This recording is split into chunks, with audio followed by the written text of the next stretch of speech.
There's a reason your facts don't work on them, and a German theologian figured it out weeks before the Nazis executed him. You've felt it before, that moment when you're sitting across from someone and you present a fact, not an opinion, a fact, documented, verified, undeniable, and they look at you like you've just spoken in a language from another planet. Their eyes don't light up with curiosity, they glaze over, or worse, they get irritated. Not because you're wrong, but because you're making them uncomfortable. You show them the data, they dismiss the source. You show them another source, they attack your tone. You simplify it, they call you condescending. You ask them to explain their position. They repeat a slogan they heard somewhere, and you walk away feeling like you just tried to teach calculus to a wall. Here's what haunts you afterward. It's not that they couldn't understand. You know they could. You've seen them navigate complex problems at work. You've watched them calculate risk, manage budgets, remember intricate details. Their brain works. It works fine. So why does it shut down the moment you challenge a certain belief? This is the question that will keep you up at night if you let it, because the answer isn't comfortable. The answer suggests that intelligence and stupidity are not opposites. They're not even on the same spectrum. You can have a brilliant mind and still choose to be stupid, not because you lack capacity, but because understanding would cost you something you're not willing to pay. Think about that. Really. Sit with it. The person in front of you isn't failing to understand. They're refusing to. Because if they understood, they'd have to change. They'd have to admit they were wrong. They'd have to rebuild a part of their identity that took years to construct. And most people would rather defend a lie they've lived than accept a truth that demands transformation. This isn't about IQ. This isn't about education. Some of the most credentialed people you know are the most immune to reason. They have degrees on their walls and cement in their minds. What you're witnessing isn't a lack of intelligence. It's a surrender of it, a voluntary handing over of the keys to their own thinking. And once those keys are gone, no amount of evidence will unlock the door. But here's where it gets darker. This phenomenon isn't new. It's not a product of social media or modern tribalism. It was diagnosed with surgical precision over 80 years ago by a man sitting in a prison cell, watching his entire nation, one of the most educated on earth, descend into collective madness. What I'm about to tell you comes from a man who was executed for trying to kill Hitler. He spent his final years surrounded by intelligent people who had become monsters, and he figured out exactly how it happened. His name was Dietrich Bonhoeffer, and what he discovered about stupidity will explain why your arguments keep failing, and why, perhaps, you should stop making them. Germany, 1930s. The land of Goethe and Beethoven, of philosophers who shaped Western thought, of universities that were the envy of the world. Engineers, doctors, scientists, theologians. Thinking hard was practically a German sport. And then, almost overnight, it all collapsed. Not economically, not militarily, morally, intellectually. The same professors who taught logic began teaching propaganda. The same doctors who swore to do no harm began selecting who would live and who would die. The same engineers who built bridges began building systems of extermination. How? How does that happen? This was the question that consumed Dietrich Bonhoeffer. He was a theologian, a pastor, but he was also something else, a spy, a double agent working within German military intelligence, secretly conspiring to assassinate Adolf Hitler. He moved through the highest circles of power while carrying evidence of atrocities to the outside world. And from that impossible position, he watched. He watched good people become unrecognizable. He watched intelligent people become instruments of evil. Not because they were forced, but because they chose to stop thinking. In 1942, after a decade of watching this transformation, Bonhoeffer sat in his study and wrote a document. Not for publication, not for the public, for a small circle of conspirators. Fellow resistors who had seen the same horror and needed to understand it. He called it After 10 Years. A letter from the edge of the abyss. In it, he didn't analyze military strategy or political theory. He analyzed psychology. He dissected the German mind. He tried to answer the question that still echoes today. How did the best become the worst? And his answer was not what you'd expect. He didn't blame ideology alone. He didn't blame propaganda alone. He blamed something more fundamental, something more disturbing. He blamed stupidity, but not the kind you're thinking of. Bonhoeffer redefined stupidity. He tore it away from IQ tests and academic performance. He placed it somewhere far more dangerous, in the moral realm, in the realm of choice. He argued that stupidity is not a condition you're born with. It's a condition you adopt. It's what happens when you voluntarily give up your capacity to think for yourself in exchange for something that feels safer. Belonging, certainty, identity. And once you make that trade, you become something that facts cannot reach, arguments cannot penetrate, evidence cannot move. You become defended, not by logic, but by need. Bonhoeffer never saw the end of the war. In April 1945, just weeks before Germany's surrender, he was executed at Flossenburg concentration camp. His body was burned. His ashes were scattered. But his words survived. And those words contain a warning, not just about Nazi Germany, about any society, any movement, any era, including ours. Because the mechanism he described didn't die in 1945. It migrated, it adapted, and it's operating right now, in people you know, perhaps in ways you haven't recognized yet. Here's something that sounds wrong until you think about it. Evil is not the greatest threat to humanity. Stupidity is. Bonhoeffer came to this conclusion after years of watching both. And his reasoning is surgical. Evil, he argued, carries within it the seeds of its own destruction. Evil knows it's evil. The person committing an act of malice feels the weight of it. There's internal friction, guilt, shame, a sense that something is being violated. This is why evil can be exposed, resisted, even redeemed. It leaves traces. It creates tension. It can be fought. But stupidity? Stupidity is frictionless. The stupid person doesn't feel the weight. They don't experience the internal alarm bells. They commit harm without registering harm. They repeat destruction without recognizing destruction. And because there's no internal resistance, there's no point of leverage for anyone outside to use. You can protest against evil. You can shine a light on it. You can appeal to the conscience of the evildoer, and sometimes, break through. But try protesting against someone who has surrendered their capacity to evaluate what you're saying. Try shining a light on someone who has closed their eyes by choice. You can't shame them. They don't feel shame. You can't convince them. They've outsourced conviction to someone else. You can't corner them with facts. Facts that contradict their adopted worldview are simply reclassified as irrelevant, suspicious, or hostile. Bonhoeffer described it like this: when you confront a stupid person with evidence that contradicts their position, they don't engage with it. They push it aside. Not because they've analyzed it and found it flawed, but because acknowledging it would require them to think.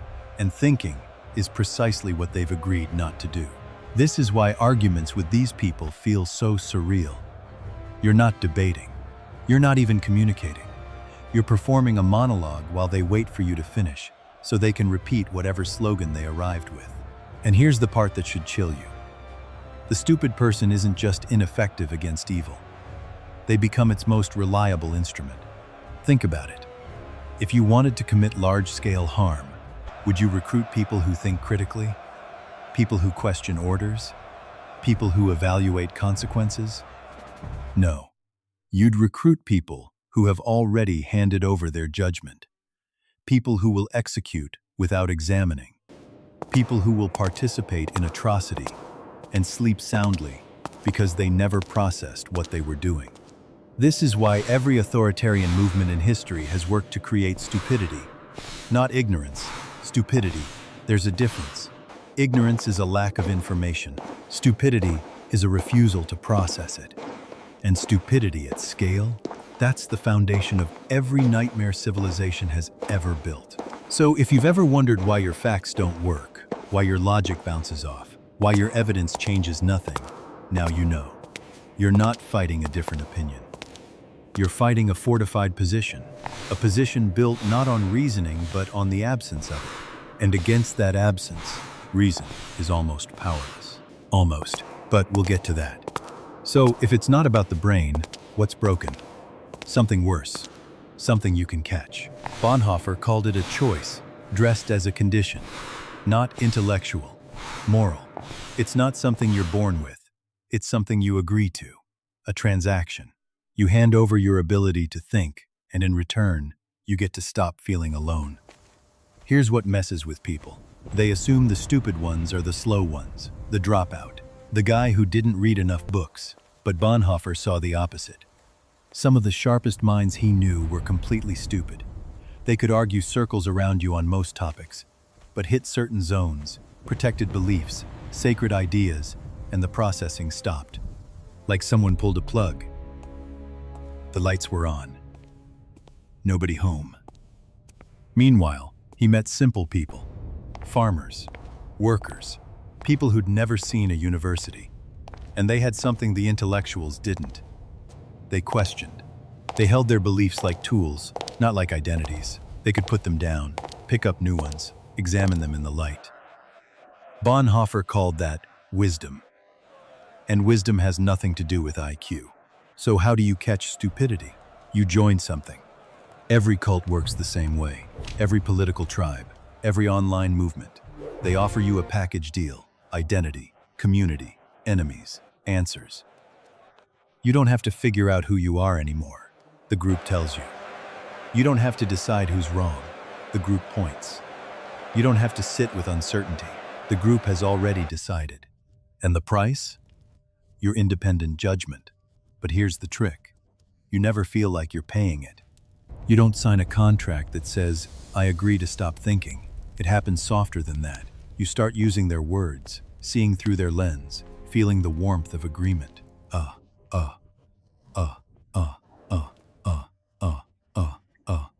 The relief of not being the weird one anymore. One day you wake up and realize you haven't had an original thought in months. Every opinion you hold came pre-packaged. Every reaction is borrowed. You're not thinking, you're echoing. But it feels like thinking. That's the trap. And once you're in, you don't evaluate anymore. You defend. You don't ask, is this true? You ask, how do I protect this? Because now, it's not just an idea. It's who you are. Attack the idea, and you attack the person. Show them they're wrong, and you're not correcting them. You're killing them. At least, that's how it feels. So they grip tighter. They get meaner. They dismiss faster. Not because they're confident. Because they're terrified. And you, standing there with your evidence. You're not a teacher to them. You're a threat. But here's where it gets creepy. Once you've become a transmitter, you stop sounding like yourself. You start sounding like a recording. Here's a test you can run. Think of someone you've tried to have a meaningful conversation with recently. Someone who holds a position you disagree with. Someone you've attempted to understand, to challenge, to engage. Now ask yourself, when they responded, were they responding to you, or were they responding through a script? Did their answer feel considered? Did it account for the specific nuance of what you said? Or did it feel prepackaged? Like they reached into a drawer, pulled out a ready-made response, and delivered it regardless of what you actually asked. If you've felt this, you've encountered what Bonhoeffer described as the hostile takeover of the brain. When someone surrenders their independent thinking, something fills the void. And that something is never silence. It's slogans, catchphrases, talking points, prefabricated thoughts that enter through repetition and exit through reflex. Bonhoeffer put it bluntly. When you speak to a person in this condition, you're not speaking to a person. You're speaking to the slogans that have taken possession of them. They've been, in his word, captured. And the captor speaks through them whenever you try to reach them.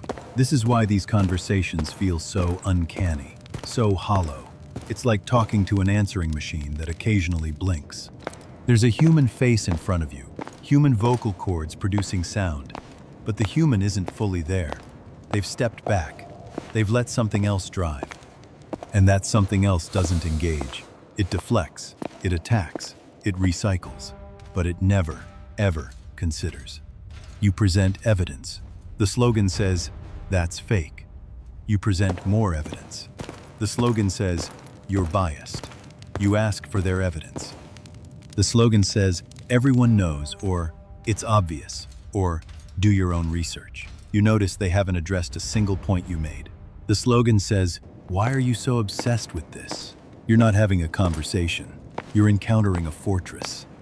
And here's the danger Bonhoeffer warned about.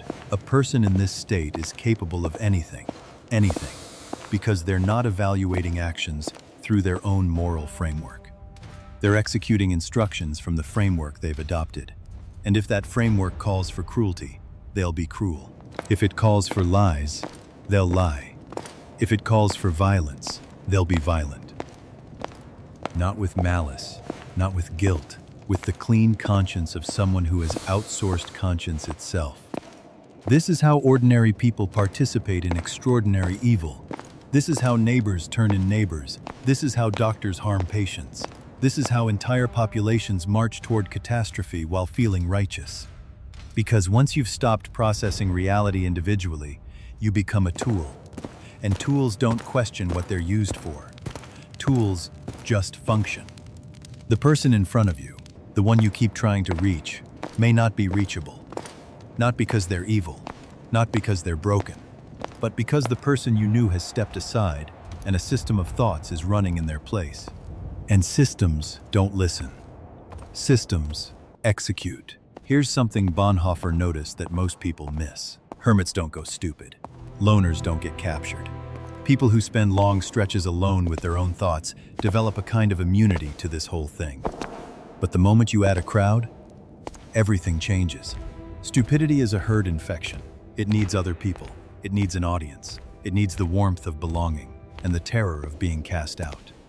When you're alone, your thoughts are private. You can doubt freely. Change your mind without witnesses.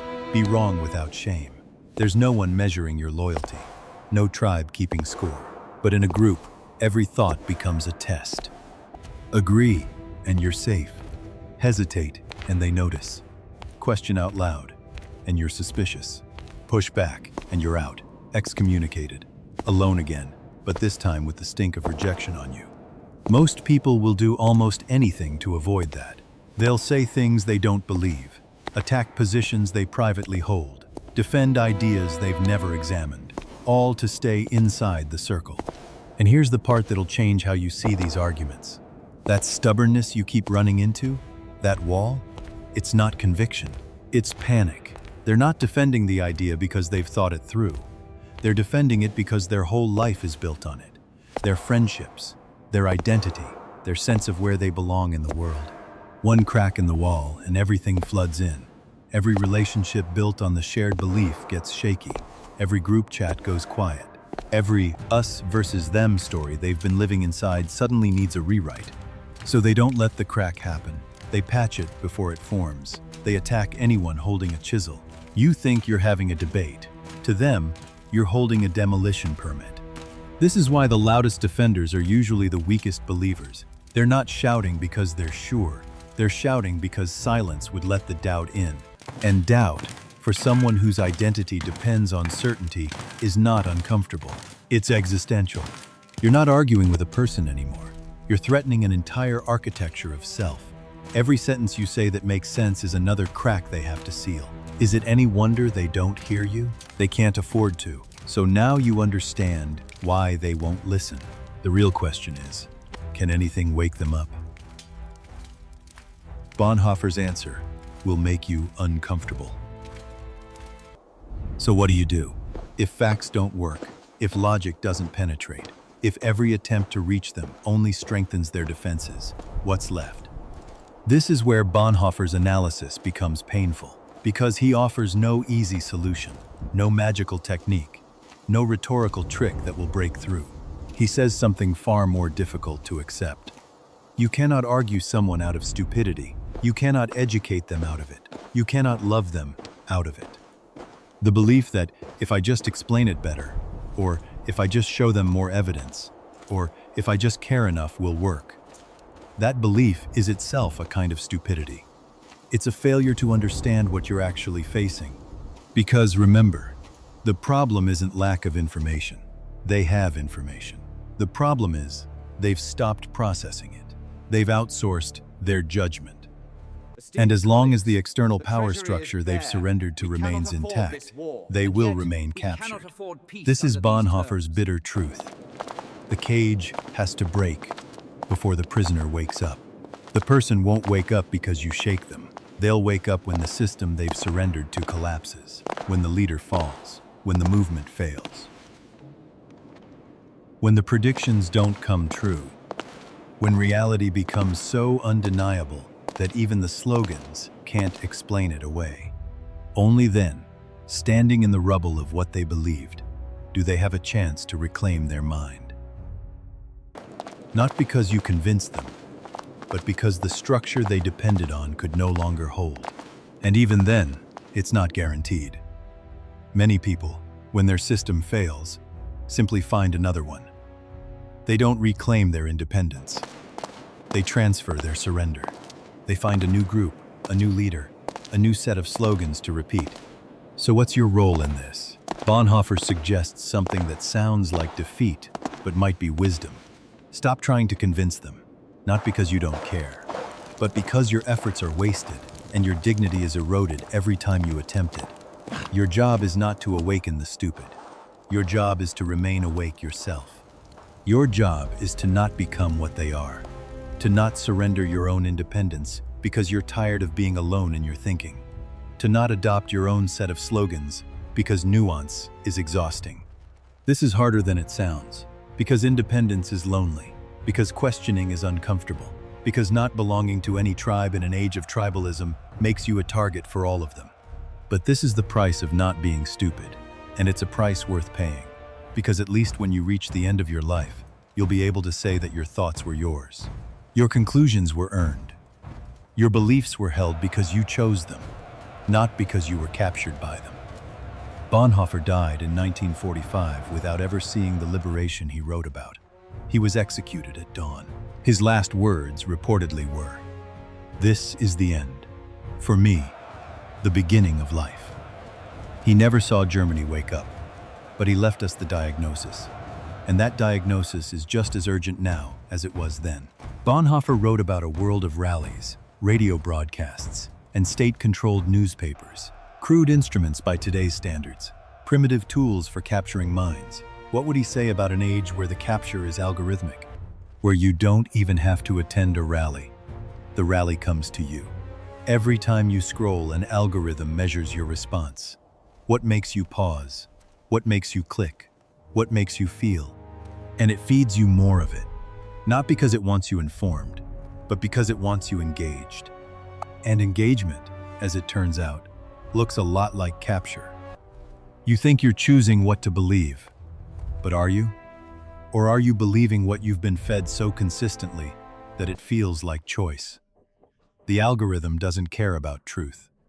It cares about time, your time. And the longer you stay, the more it learns. The more it learns, the better it predicts. The better it predicts, the deeper the loop. Echo chambers aren't accidental anymore.